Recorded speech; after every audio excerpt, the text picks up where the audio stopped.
Marshall says that when our needs are met, we feel pleasing sensations. And when they're not met, unpleasing, unpleasant sensations. Most part, I believe that that is true. And in continuing to paint our picture, we talk about our observations, and that anchors us to a specific moment. And during that moment, we felt some pleasing or unpleasant sensation, which is connected to a need either being met or not met. If it's met, it feels good, it feels pleasant. If it's not met, it feels unpleasant.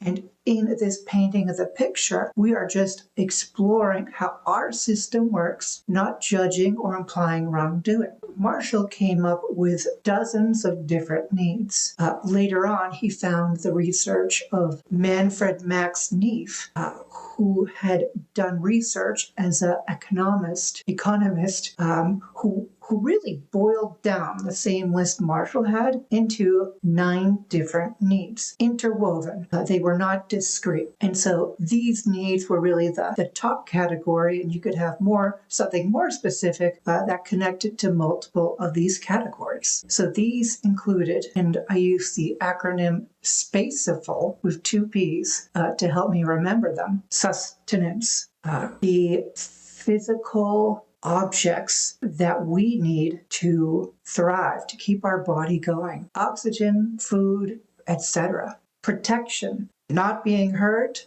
protection from rain, protection from being beat up, etc. And you can look at it in many different ways.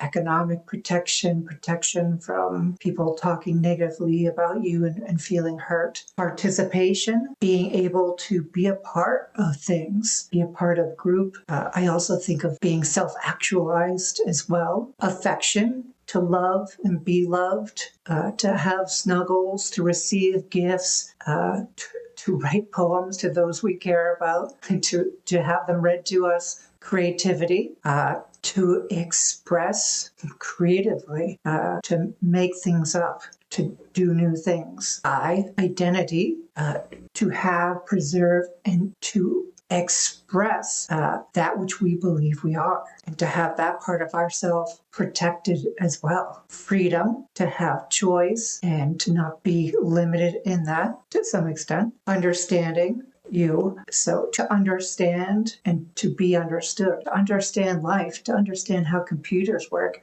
to be able to tell someone how you feel and be heard and understood. Empathy, a major component in NBC for sure. Leisure, taking a break, relaxing, playing video games on a Friday night, going fishing, reading a book, being able to just unwind.